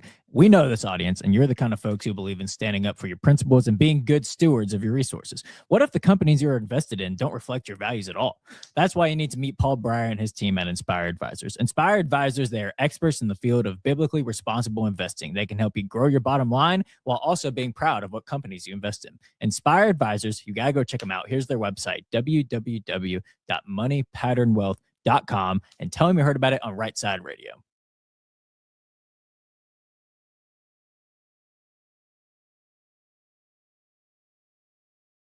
President Trump has demonstrated that again and again. We stand for life. We stand for the fact that we know that life begins at conception. We respect life until life's natural end. We respect the dignity of the person. We want to make sure that we stand with individuals who believe those same things, and we do. The recent March for Life, you saw that Vice President Vance address the country. The next day, there was a breakfast that was basically for all of the youth, the young men and women who'd come into this country come into the city from across the country. There was a breakfast that morning. Jim O'Neill, the deputy secretary, and myself, we addressed those students, and there were over 2,000 people there. And we talked about the fact, what we're doing for life, the fact that we know little boys are little boys and little girls are little girls, the fact that we know life begins at conception, the fact that we are doing things like, for instance, through my office, the Office of the Assistant Secretary for Health, we administer the Title X funds. So let me tell you, so just recently, because of our oversight, directed by Secretary Kennedy, our oversight over Title X funds, $2.3 million of grants that had been given before us had to be returned by Planned Parenthood. $2.3 million that will no longer go to killing children, $2.3 million that will no longer go to lying to women. Because of our oversight, they gave that money back, which is a huge victory, absolutely. We make sure that we're enforcing the Hyde Amendment. President Trump, Secretary Kennedy, and myself, we are strong for this. No federal dollars are going to go toward abortion or procuring abortion services. We are strong with the Hyde Amendment, and we are making sure the Hyde Amendment is being enforced, unlike the last administration. Yes. We have made sure that monies that when you have youths, children or youths, young girls who are taken in custody coming across the border or something, that federal dollars cannot go to providing abortion services, because that was going on in the last administration. Just totally disregarding the Hyde Amendment. We stand strong. That's no longer happening. So for those right-to-life issues, we've been incredibly strong about that, and we're very vocal about that. Again, one of the things that impresses me most about Robert F. Kennedy Jr., and he's always been this way, he really realizes that God has given an inherent dignity to every man, woman, and child, and we respect that dignity. As an adopted person, and I know as an adoptive mother, we are so thankful for those policies. And as women who've lived through the nonsense, that the lies that have been heaped upon us, that you have to kill your child to have a life. That's right. We're very grateful for your stand in that regard. It's again, all of this is a privilege, but we have to do it for the country. We have to and we have to remember too that all of the wins that we have in this administration and this Department of Health and Human Services, it only takes one election cycle for things to reverse. And so we can talk about this more later, but it's incredibly important for us as conservatives, for us as people of faith, to be motivated to vote in November, to get out, support those candidates who stand with President Trump and his agenda. It's going to be more important than it's ever been. I know every election it's like, this is the most important. So I'm not going to use that hyperbole, but this is an incredibly important election in November.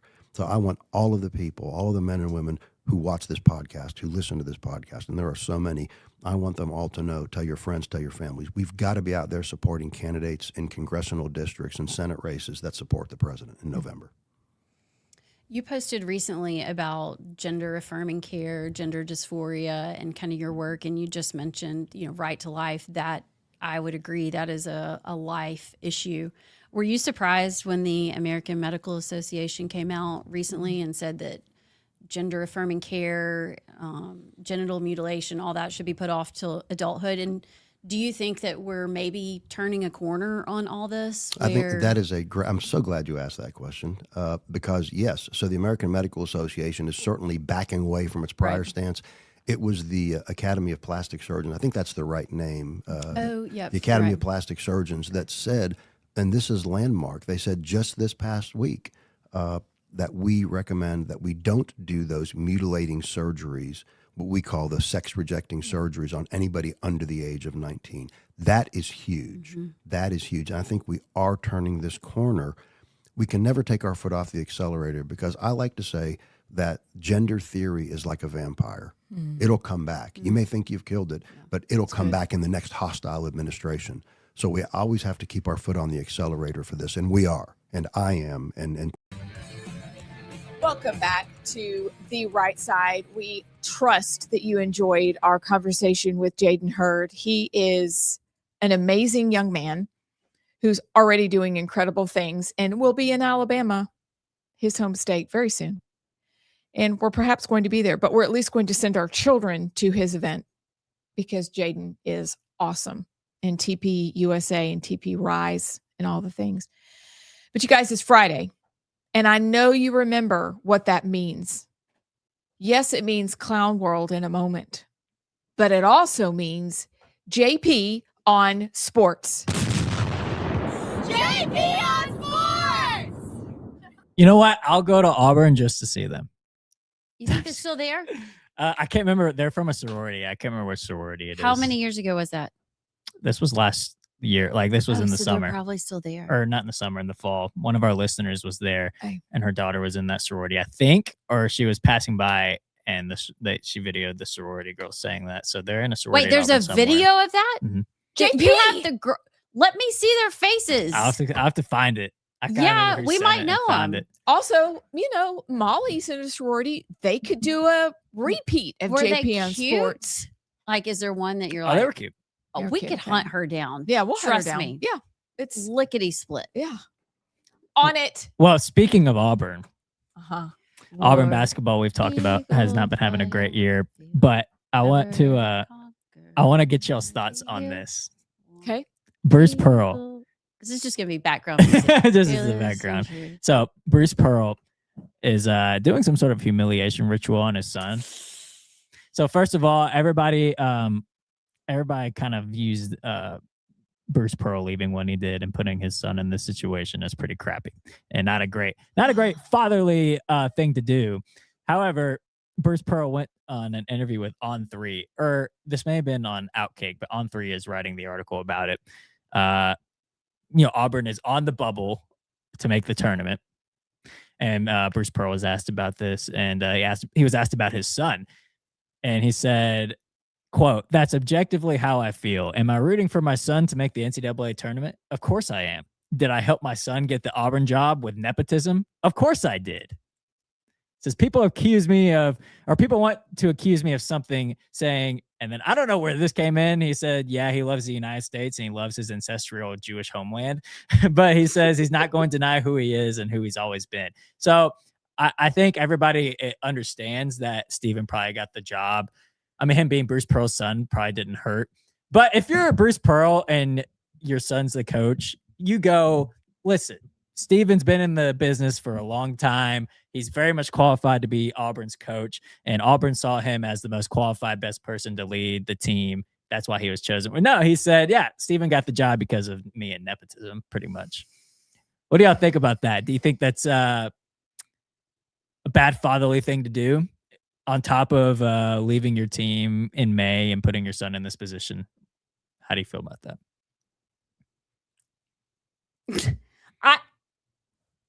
I mean, okay.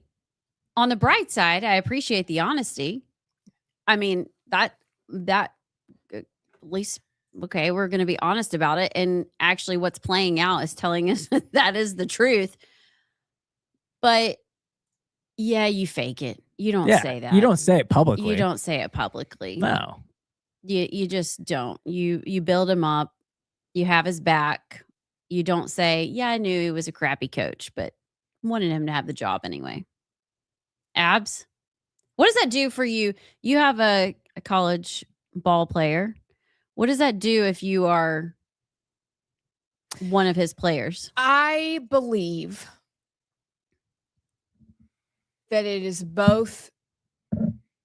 You say, yes, of course, he's my son, and I helped him. However, you also combine, because I'm with you, I appreciate the honesty. Like, at least somebody's honest. He's Charles Barkley like that. Yeah. He like just says it, which is wonderful. But then the other part is also, though, Steven's put in the time and he works hard and I trust him.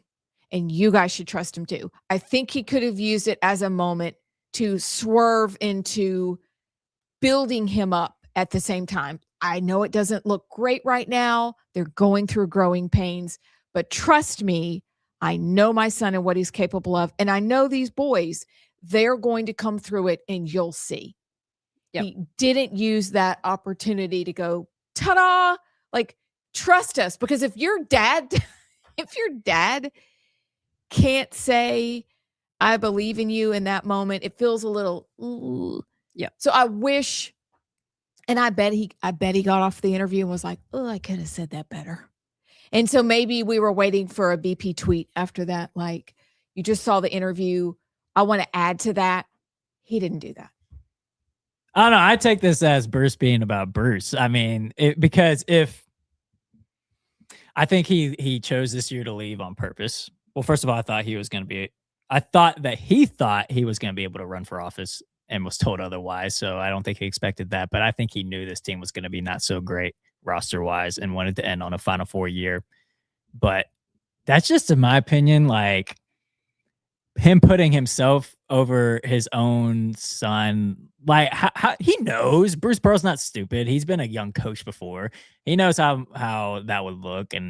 But to do it with your own son, like, yeah, obviously people know from the outside, like there may have been nepotism, sure. But like, you don't do that publicly, especially when your son is getting a lot of heat from fans and getting a lot of heat from people in the college basketball world questioning his qualifications to do this. But I just saw that and I was shocked at first, but this is Bruce Pearl. I think Bruce has gotten, and I'm a huge Bruce fan. I mean, even when he was at Tennessee, I'm glad we got him in Auburn, and he was great. I'll never forget the time. I mean, he just engaged with the students and brought an energy to Auburn basketball at a time where we really needed it. And one time, Connor, who graduated last year, said it was like really late in the library one night, and he's just studying, rare moment, but just knocking it out. What's a library? Yeah, well, it's this place. Oh, it's that building, and yeah, it's got books. Okay, and it's quiet. I about said something about the Dewey Decimal System, and we don't even have. I mean, remember the card catalog? Oh, yes, ma'am. That's what just went through my head, but you don't even know what that is. No. Bless it. Oh, it's an old people thing. But anyway, he's sitting there and he's studying and it's late and he's tired and he turns around and it's a Bruce Pearl with donuts and juice boxes for students in the library. I mean, who does that? Mm-hmm. He would always be out riding around in the golf cart, taking kids to class. Just a cool guy. However, it feels like he's gotten a little too big for his britches. Maybe he needs to be brought down a few levels. I don't know. Back to reality. Or at least just jump in and encourage your son. Yeah, I mean he is fire hydrant right now. Yeah. Just and even like my big Alabama fan cousin has had interactions with him and has talked about how great of a guy is, how funny he is. I do think he's a good guy. He is. Walk through crowds with him. It's incredible. Yeah, but people love him. I do think there's that aspect of it of I think Bruce likes to be in front of the camera. I think he likes to get the headlines. I think he likes to well, let's just put it this way. He'll be a great politician in about 2 or 3 years. 5 years. 5 years. To wait. Yeah, I think that's what we're aiming for. And he has gotten a lot of attention. Did y'all see him talking in front of the Tennessee legislature? Yes. That was kind of weird. It was bizarre. That was weird. Well, by the way, the iBob Part 2 is this weekend. I'll be there. Me and my brother are going to Tuscaloosa tomorrow night for the iBob Part 2. Okay. We'll see how that goes. What do you think the score is going to be? Go ahead, say it. 80. Well, 90 something to like 70 something. Y'all don't have Bediako though. We've gone on an 8-game win streak without him. I don't think we need Bediako. And Nate's pretty He had fired like up 20 right something now. points that last game. I think it's going to be 87 to 76. Okay, that's fair. I worry though it's going to be maybe close to start because Auburn is in a position where like they're literally on the outside of the bubble. If they won this game, that's probably enough to get them in. And plus, it's Alabama, so it's a big rivalry game. But I'm glad this game's at home. Yes, but Alabama's going to get in. Alabama right now is Wait, a don't you 4 think? seed. A 4 seed. Okay, Alabama that's right what I now is a thought. 4 All right. seed. So we'll see. Yeah, And this is going to be Alabama has a target on their back, and Auburn's going to come to play. That's the best time. But then you're like, guys, play like this all the time. I think it's going to be a really good game. But I still stand by my. What time is it? 7:30. Oh, good a time. night game in Tuscaloosa. I've only been to one Iron It's Bowl. gonna get crunk. One Iron Bowl of basketball, and it was my freshman year, and we lost. And that was the year with Sweet. Jabari Parker, Wendell Green, when Auburn was good, and we were pretty bad that year. So I'm 0-1 with iBobs. We'll see if we No, can. you're going to go, and it's going to be fine. Can you please tell me if they play that dumb song that ESPN uses on repeat? They're playing basketball. It's horrible. Everybody is playing that song right now. We've been playing that song since you were a little kid, playing 4th grade basketball. I just need to know what kind of the aura is. See, Okay. I'd never heard. Okay, let's pause. I'm sorry. We'll get back to JP on sports. That song, I had never heard ever. You're saying it was around? It's been around forever. 80 Pie used it in Step Sing last year, and that's the first time at Sanford. That's the first time I'd ever heard it. Who sings it, and where was I? You were obviously not in rinky-dink gyms watching Saturday and Sunday basketball. Curtis Blow in 1984. It wasn't very athletic. Did they not play it at the skating rink? Yeah, they did. That's You've all- heard it. Well, I would have heard it. At You've the heard it when you were skating going rink. skating backwards, Yeah. you know? You're like, look at me, I can skate backwards. Hey, I went to the skating rink growing up. I so- went to the did? skating Yeah. rink, although I thought my mom was going to drop me off and never come back. Who thinks that? She'd Well, drive away and she's like, I'm it's going to go sketchy. get some groceries. And then because it's the old skating rink was in Hoover near the Hoover Public Library. Mhm. And we would go skating and I thought it was spectacular, but I was really afraid that she'd forget me. Well, Anyway. have you ever been to the She didn't. Skates 280? Oh, yes, ma'am. Ooh, it's a little sketch. I don't blame you. Oh, man, that is so sketchy. I don't blame you. Oof. Okay. All right. Well, JP all right, Sports. Let's do one quick story, and then at 11:45 we can go to a Clown World. But this is just a crazy one. I'm gonna read you the headline. This is from Outkick. Former assistant college basketball coach accused of being a pimp while at Cal State Bakersfield. What? That's the best place to be a pimp. What a genius. What's their name? On August 29th, head coach Rod Barnes received an email from an anonymous source detailing that Kevin Mays had been involved in sex trafficking. And if the coach did not do something about this, the entire staff would be outed for being complicit. What happened? Let's see. Then what happened? The university had a reported contract with Enterprise Car Rentals, which allowed police to get a hold of the documents pertaining to that specific car that he was using. The tipping point came when police set up a sting operation for the alleged victim, which was held at a Sacramento hotel. When police interviewed the alleged victim, it was stated that Kevin Mays was her, quote, boyfriend, which also led detectives to discover communications between the assistant coach and alleged victim. Says he was arrested. Once Mays' car was searched, police discovered drugs and multiple firearms. Then, when executing a search warrant on his phone, police found nearly 6 images of child pornography. Ew. In the weeks following his arrest, Cal State Bakersfield athletic director Kyle Condor and head basketball coach Rod Barnes were no longer employees of the university. Is Rod related to Rick? I don't think so. Okay. No, he's not. That is awful. Child. Okay. That's not good. I mean, the first part wasn't good either, being a pimp. I thought he just was like I thought he was like Yo, pimp, what's up? pimping out college girls. Yeah, that's no, what I thought. No. Which is okay. Not Not good. Not good, Lane Okay. Kiffin. Not good. Shh. No, he kept them for Yeah, himself. he doesn't pimping out. He He's did just- not yeah. pimp those out. He did not share. Well, just with all the other fraternity boys. Allegedly. Allegedly. Okay. So that's awful. That's it. Okay.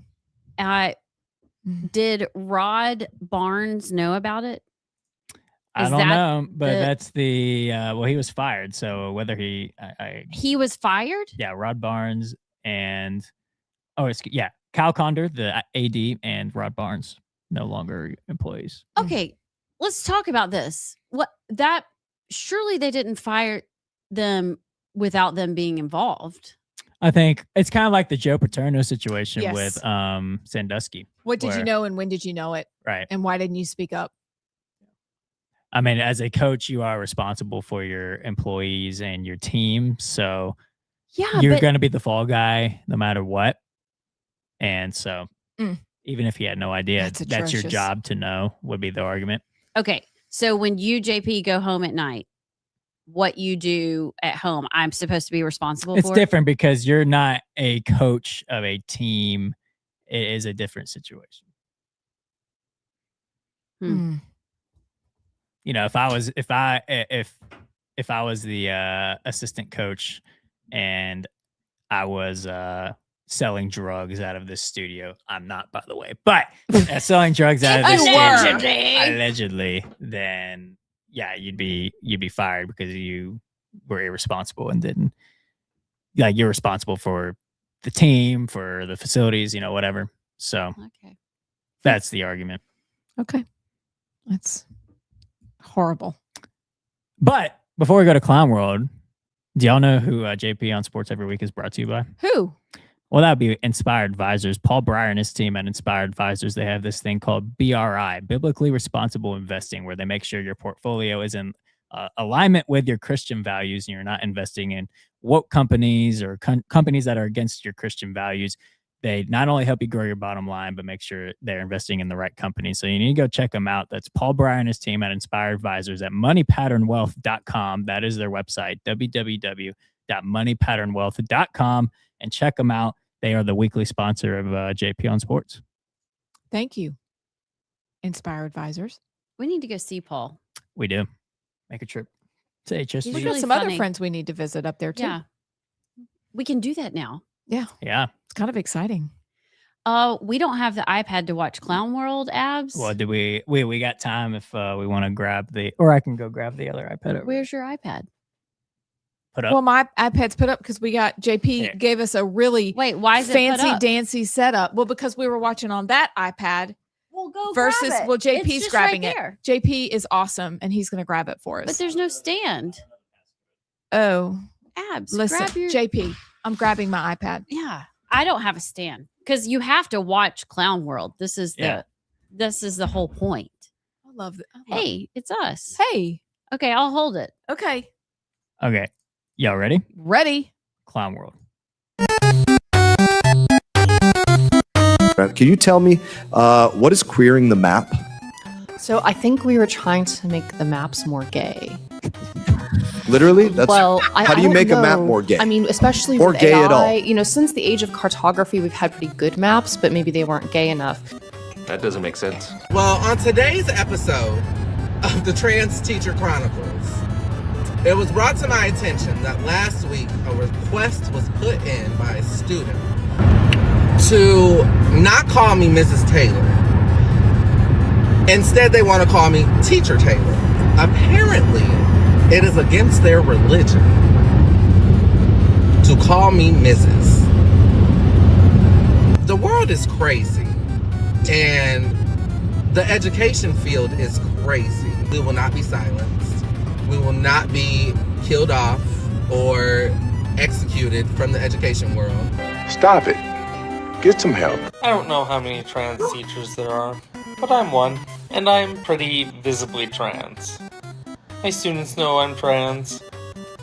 Parents know I'm trans. I put my pronouns in my email signature. she, her, they, them, it, its, em. I beg your pardon. I want us all to be aware of is that modern science obviously recognizes that there are many more than 2 biological sexes. In fact, there are 6, which honestly, Representative Hefner surprised me too. Surprised me too, because I am not well versed in this issue area. I'm not a scientist. I'm a politician. A lot worse than a scientist. What? That was James Tallarico, by the way, in the Texas legislature. Okay. You are going to be permanently written off if you vote for James Tallarico. Who? In Texas. I mean, surely. Did y'all see Ken Paxton said he would drop out if they would pass the SAVE Act? Yes. So, okay, there's That an was a boss interesting move. I don't know if you have seen this. This is allegedly. John Cornyn apparently is holding hostage the SAVE Act, and that he will vote for the SAVE Act if Trump endorses him. I saw the same thing. In the runoff. I hate politics. So Gosh, what a turd. Let's hold the American people hostage. Because I'm that selfish. And Trump put out that Truth Social saying that whoever he endorses, he hopes the other person just drops out so they don't have to spend a lot of money on the runoff.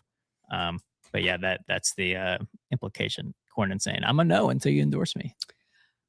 That's the way you play the game.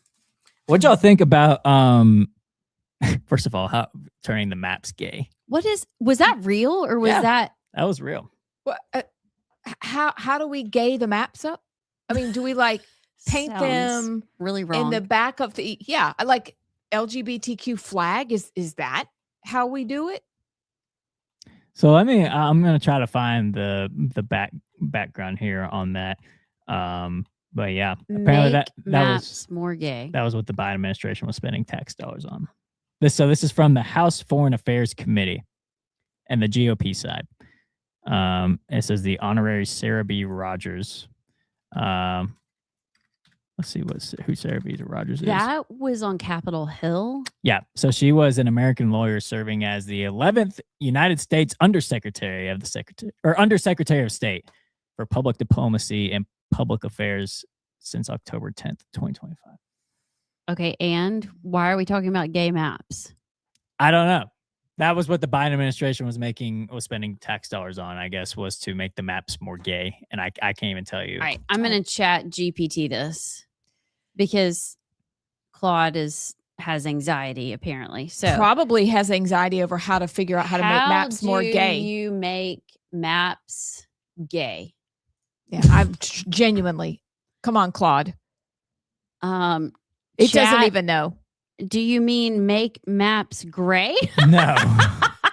No, oh, we don't. wait. A couple of possibilities. Gray maps, turning a map into black and white or grayscale. LGBTQ plus theme maps, highlighting LGBTQ plus neighborhoods, pride events, or history. Or maybe you made a typo. Okay, no. So I found a queeringthemap.com. Queering the map. Yeah, so this is actually the exact program they're talking about. Queering the Map is a community-generated counter-mapping platform for digitally archiving LGBTQ2IA+ experience in relation to physical space. The platform provides an interface to collaboratively record the cartography of queer life, from park benches to the middle of the ocean, in order to preserve our histories and unfolding realities, which continue to be invalidated, contested, and erased. What does that even mean? What do you mean? Like here is a gay bench. We're going to go sit on it, or you can float here and be in gay water. And if you go to the map, hold on. I'm actually going to share my screen with y'all. Okay, I got it. I'm ready. This is legitimately How do I make insane. this bigger? So, and I guess, they want to float into the middle of the ocean to Atlantis, to that magical underworld. Oh, okay. So- It looks like the poop Come on. map in San Francisco. So that's they in can be Queens. Okay, safe. so this one right here says gay feels.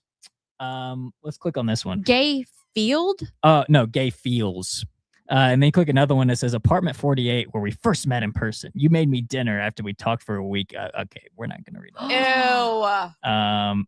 still trying to figure out who I am on this one. It's hard, but the stories I'm reading are giving me hope. So I guess this is like where you can plot your gay journey. I guess, yeah. Since apparently gay history is okay, we're not reading that one. Okay, we're not here reading that one. Okay, so don't go to querying the map. Don't. But Why'd you give it out again? Just telling you not to. don't go to queryingthemap.com. Ever. Okay. This is exhausting. That is crazy. So, or you can say AKA queryingthemap.com equals all caps. Can you say narcissist? But our tax dollars were paying for exclamation gay point? maps. That's what the Biden administration was spending money on. It hurts my head and my heart. Come on. And we have a slush fund for sexual harassers. This is just a stellar week for the United States government. Yeah. And our debt. And we're at war. Don't forget that. And there's Trans Teacher Chronicles calling the teaching and the teacher Taylor that says that he will not be silenced or killed off. I'm sorry. The last couple of killers we've had, mass killers, have been trans. So like it just gets better. Yeah. It just gets better and better. And then James Tallarico says there's 6 biological sexes, which surprised him too. And he thinks God's non-binary. I'll say this about the teacher, the first trans teacher, his like mocking of it's against their religion to call me Mrs. It's like that. What about that's just a walking endorsement of school choice. Yeah. I know we're running out of time, but I need to have this discussion because I mean, gay map weird. The pronouns from that one trans. Okay, so you're now referring to yourself as an it's. But what the Hale County is a EM? Can you Google that and tell us what if it's not something weird? An E/EM. EM pronouns are gender neutral neopronouns or parentheses new pronouns used to refer to somebody regardless of their gender identity. Okay, so on the interwebs, it's EY/EM. Okay. They are used in place of so it's taking the TH off of they them. Oh. Because apparently they them wasn't good enough. Now we're just making stuff up.